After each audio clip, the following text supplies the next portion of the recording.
नमस्कार, आप देख रहे हैं ब्रेकिंग बिहार।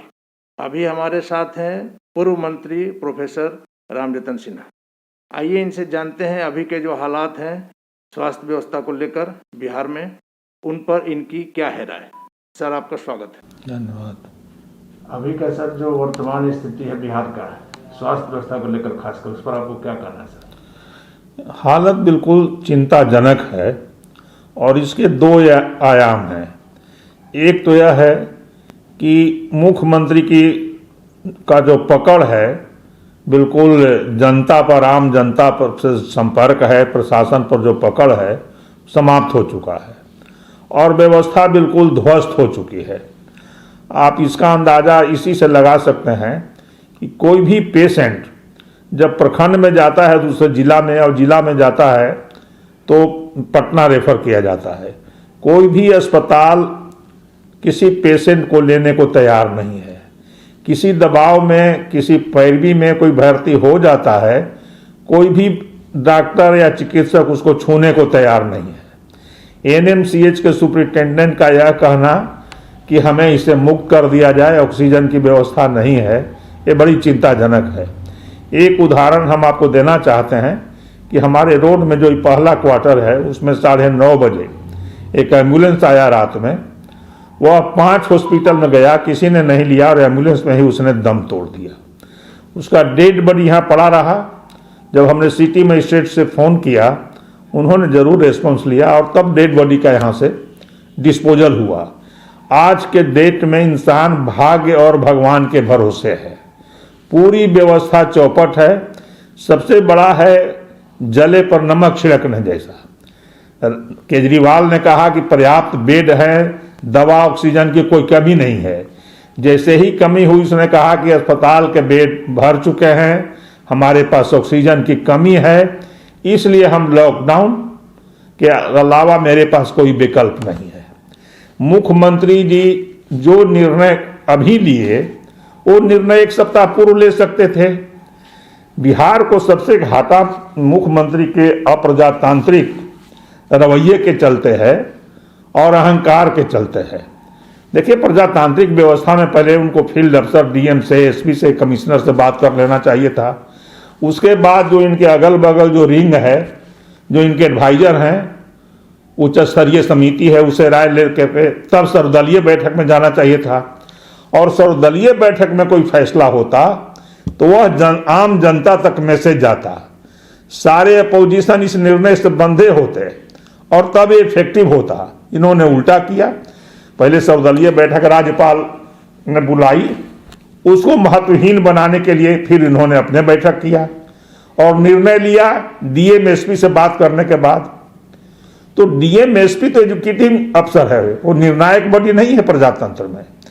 तो मुख्यमंत्री का टोटल रवैया नकारात्मक है और बिहार को कहाँ गर्त में पहुंचाएंगे यह ईश्वर ही जानता है।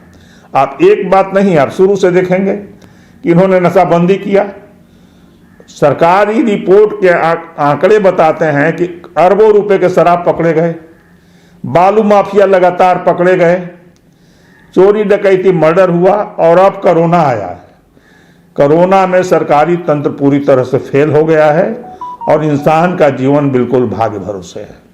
आप सब देखे होंगे कि कल ही हाई कोर्ट ने कहा है कि एम्स के जो डायरेक्टर हैं और मानवाधिकार आयोग के जो सदस्य हैं उनको एनएमसीएच का निरीक्षण करने के लिए बोला गया है। ये क्या दर्शाता है सर? एनएमसीएच का हाई कोर्ट को भी तो हम समझते हैं कि हाई कोर्ट को और सख्ती बरतनी चाहिए। तो नाइट कर्फ्यू का क्या मतलब है? 9 बजे से लेकर के और 5 बजे भोर तक, 6 बजे तक 90% लोग तो घरों में रहते हैं।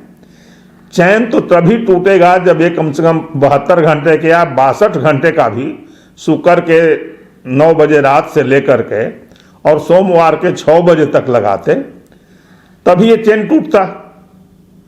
आज जो इन्होंने पार्कों को, इस सबों को बंद किया है, तो स्कूल खुलवा दिया, बच्चे स्कूल गए, बच्चे पार्क में गए, बच्चे होटलों में गए और तब इस एज का पहले नहीं हुआ था, इस एज में संक्रमण हुआ। स्वास्थ्य मंत्रालय के साथ जो दावा है कि ऑक्सीजन की कमी, दवा की कमी कहीं नहीं है और ये जाके यथार्थ में देखने पर लगता है कि सारा व्यवस्था, इसी से ज्यादा कष्ट जले में नमक छिड़कने जैसा है।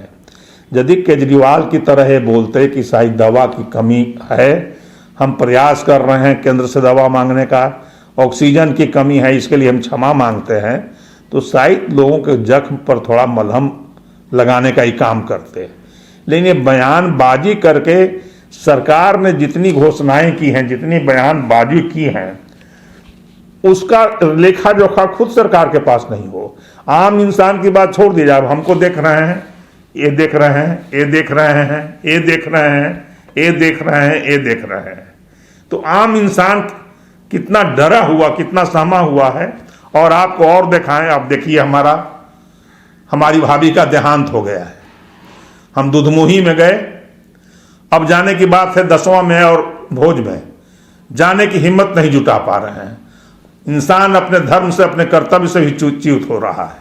यही स्थिति है बिहार की। सर, क्या लग रहा है, स्वास्थ्य मंत्रालय को मुख्यमंत्री को अपने हाथ में ले लेना चाहिए, तब सुधरेगा, या कोई व्यवस्था नहीं? मुख्यमंत्री के हाथ में जो है शासन, एडमिनिस्ट्रेशन, कार्मिक विभाग और होम विभाग, सबसे बड़ी कमी तो वो है। मुख्यमंत्री का टोटल पकड़ राजनीति पर से समाप्त हो चुका है। हम समझते हैं स्वेच्छा से इनको, जब तक ये अलग नहीं अपने आप को करेंगे। शिक्षा व्यवस्था की आप वैसे ही बात देख रहे हैं, सारा जो बिहार गरीब था, लेकिन शिक्षा व्यवस्था यहाँ की बहुत स्ट्रांग थी।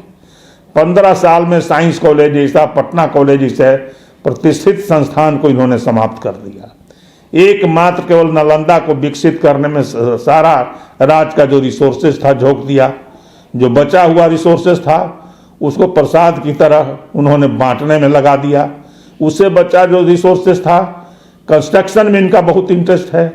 इंफ्रास्ट्रक्चर के क्षेत्र में जो इन्वेस्टमेंट होना चाहिए था, जो विकास के रास्ता को प्रशस्त करता, उस पर इनका कोई ध्यान नहीं है। ये बिल्कुल इनके अगल बगल जो रिंग है, उस रिंग के भीतर ये कैद हैं। ये तो खुद कैप्टिव हैं, उनके हाथों के एक बिल्कुल एक खिलौना है। इसलिए मुख्यमंत्री के रहते कोई सुधार होने का सवाल नहीं है। इसी बीच में सर, लालू जी की वापसी क्या बिहार की राजनीति में कोई नया गुल खिलाएगी? देखिए, तत्काल तो एक न्यायिक प्रक्रिया के तहत लालू जी की रिहाई हुई है। इस बात का कानून में प्रावधान है कि कोई भी कैदी यदि आधी सजा काट लेगा तो उसको बेल मिलेगा, और उनको बेल मिलना भी चाहिए था। उम्र काफ़ी है और कई बीमारियों से जूझ रहे हैं, शारीरिक बीमारियों से। तो अभी तो तत्काल लगता है कोई स्थिति में नहीं है कि बहुत कारगर भूमिका वो निभा पाएंगे, और निभाना चाहिए भी नहीं। लेकिन एक बात जरूर है, उनके समर्थकों में उत्साह का संचार होगा, उनमें आत्मविश्वास बढ़ेगा, और इसका असर हो सकता है भविष्य की राजनीति पर। इन तुरंत लालू जी ऐसा कोई काम करेंगे, ऐसा हमको नहीं लगता है। खबरों का सिलसिला जारी है, आप देखते रहिए ब्रेकिंग बिहार।